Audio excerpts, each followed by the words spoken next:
La réforme du bien-être au travail de 2026, est-ce que ça te parle? Beaucoup de personnes en parlent, notamment dans les médias principaux. Mais concrètement, dans une clinique vétérinaire, qu'est-ce que ça change pour toi?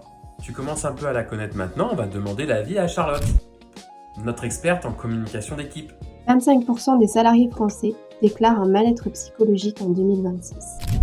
Et dans les cliniques vétérinaires, les tensions entre collègues sont le 4e facteur d'épuisement émotionnel au travail. Mais voilà ce que personne ne dit vraiment. 40% des plaintes pour négligence professionnelle en clinique sont liées à des défaillances de communication. Pas un manque de compétences médicales, un manque de communication. Aujourd'hui, prévenir les risques psychosociaux dans ton équipe n'est plus une option. C'est devenu une obligation légale et une condition de survie pour ta clinique. Donc quand tu es vétérinaire et que tu arrives face à ton équipe d'ASV en plein chaos et tu dis « Tiens, il me faut un bilan biochimique pour Titou », il manque pas mal de choses. Pas de destinataire désigné, pas d'échéance donnée, pas de confirmation de la part de ton interlocuteur. Moi, ça m'est arrivé un bon nombre de fois cette histoire et je peux te dire qu'au bout de 10 minutes, quand tu vois que le bilan n'est pas réalisé, et ben là, ça t'agace énormément et au final, la première personne responsable, c'est Bibi.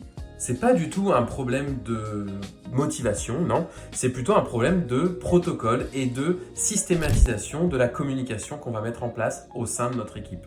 La bonne nouvelle, c'est que Charlotte est là pour répondre à cette problématique.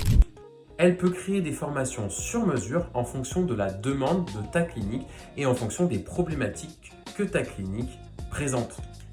Tu as un problème de communication externe avec les clients, tu as un problème de communication interne, un problème de management, une mauvaise relation d'équipe, tout ça peut se régler. Dans un premier temps, on discute avec l'ensemble des membres de la structure, on prend un peu les avis de chacun, on fait une sorte d'audit, on peut aussi se déplacer directement dans la clinique pour voir comment ça se passe, de manière un peu incognito, un peu à la Philippe Etchebest. Et ensuite, on réfléchit à la formation qui serait la plus pertinente dans le cas de ta structure. On te donne des outils concrets pour communiquer avec ton équipe, applicables dès le lendemain matin, de manière structurée avec des protocoles précis d'accueil de ta clientèle par exemple. Notre objectif principal, c'est que ton équipe communique mieux de manière extérieure avec les propriétaires et intérieure avec les membres de l'équipe, ce qui amènera une relation saine de communication et on te donnera aussi les éléments à éviter dans la communication.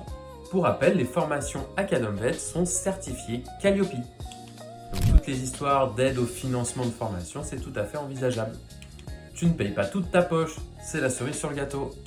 Si tu es intéressé, n'hésite pas à nous contacter en MP ou le lien en description si jamais tu as besoin d'informations supplémentaires. Une dernière chose, réponds-nous en commentaire.